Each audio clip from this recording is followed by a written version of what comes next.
اللہ تعالیٰ قرآن کریم میں ارشاد فرما رہا ہے مرج البحرین یلتقیان،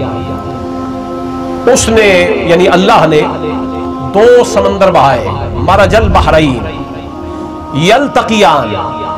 بظاہر ایسا معلوم ہوتا ہے کہ وہ ملے ہوئے ہیں، بینہما برزخ لا یبغیان، لیکن حقیقت یہ ہے کہ دونوں دریاؤں کے درمیان میں ایک آڑ ہے، ایک رکاوٹ ہے جو ان دونوں کو باہم متجاوز نہیں ہونے دیتی، ایک دوسرے کے اوپر بڑھنے نہیں دیتی، وہ آڑ روکے ہوئے ہیں، دونوں کی اپنی حیثیت کو متعین کیے ہوئے ہیں۔ دو دریا ہیں بظاہر ملے ہوئے لیکن بیچ میں ایک آڑ ہے، فَبِأَيِّ آلَاءِ رَبِّكُمَا تُكَذِّبَانِ، اللہ فرما رہا ہے کہ تم اپنے رب کی کس کس نعمت کو جھٹلاؤ گے، اور پھر فرمایا یخرج منہما اللؤلؤ والمرجان، یہ وہ دریا ہے کہ جن میں سے لؤلؤ بھی نکلتا ہے، مرجان بھی نکلتا ہے، موتی نکلتے ہیں۔ ان آیات پر محدثین نے کلام کیا،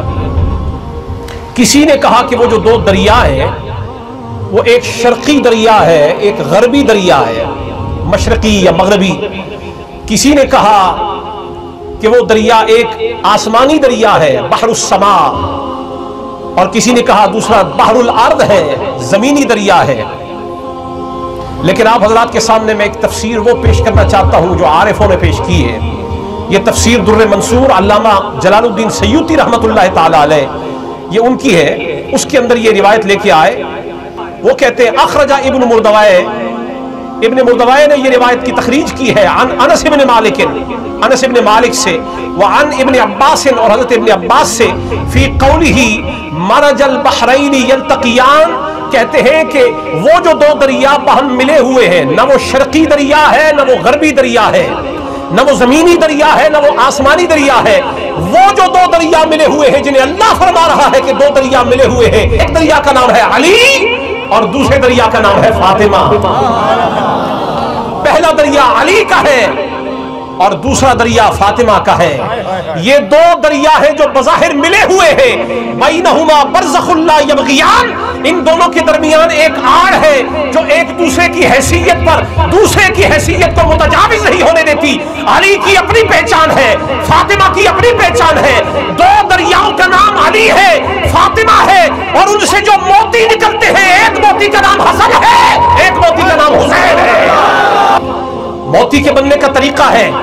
آسمان سے بارش ٹپک رہی ہو تو سمندر کا سینہ چیر کر جو ہی بارش شروع ہوتی ہے، سمندر کی سطح میں سی بیڈ کے اوپر جو سیپ ہوتی جسے کورل کہا جاتا ہے، اس سیپ کا منہ کھل جاتا ہے جو ہی بارش کا کوئی قطرہ سمندر کی سطح کو چھوتا ہے، نیچے سے سیپ کا منہ کھل جاتا ہے، جو قطرہ سمندر کی ساری گہرائی کو پاٹتا ہوا اور چیرتا ہوا اس سیپ کے منہ میں داخل ہو جائے وہ موتی بنا کرتا ہے۔ تو اللہ نے ایرے غیر موتی کی بات نہیں کی ہے، یہ سمندر فاطمہ ہے، یہ سمندر حیدر کرار ہے، اور موتی یوں ہی نہیں بنتا جب تک سیپ محمد مصطفیٰ والی نہ ہو جائے۔ فرمایا حسن بھی موتی ہے، حسین بھی موتی ہے، ایک کو لولو فرمایا ہے، ایک کو مرجان فرمایا ہے۔ کہا لولو وہ ہوتا ہے جس کے اندر حلم پایا جائے، نرمی پائی جائے، برداشت پائی جائے، یہ حلم حسن میں پایا جاتا ہے جبھی تو صلح کے میدان میں اترا ہے، اور مرجان وہ ہوتا ہے جس میں جلال پایا جائے، یہ جلال حسین میں ہے جبھی تو کربلا کے میدان میں اترا ہے۔ اس نے صلح کر کے دین بچایا ہے، اس نے جنگ کر کے دین کو بچایا۔ لیکن آج کے بعد سورہ رحمان کی جو بھی تلاوت کرے وہ جب لؤلؤ اور مرجان پر پہنچے تو اس کے دماغ میں فقط موتی نہ آئے، مصطفیٰ کے موتی آئے، فقط موتی نہ آئے، حسن بھی اور حسین بھی جو فاطمہ کے موتی ہے، جو علی المرتضیٰ کے موتی ہیں، ایرا غیرہ موتی نہ آئے۔ یہ دنیا کے موتی تو ان کے قدموں میں رولتے ہیں، اگر یہ موتی حسن و حسین کے نزدیک کچھ وقت رکھتے تو وہ کبھی سارا عالم اسلام اٹھا کر صلح میں نہ دے دیتے۔ دنیا کہتی ہے امام حسن کے پاس یہ نذرانہ آیا وہ نذرانہ آیا اور انہوں نے ایسے دے دیا۔ میں نے کہا تجھے صرف تھیلی میں بند نذرانہ نظر آتا ہے، جو سارے عالم اسلام کو تشت میں رکھ کر حسن نے دیا ہے، یہ سخاوت کا نذرانہ نظر نہیں آتا۔ عالم اسلام کس نے دیا ہے؟ یہ حسن نے دیا ہے۔ تو ایک موتی کا نام ہے حسن اور دوسرے موتی کا نام جس نے سارا کنبہ کہا دیا ہے اس کا نام ہے حسین۔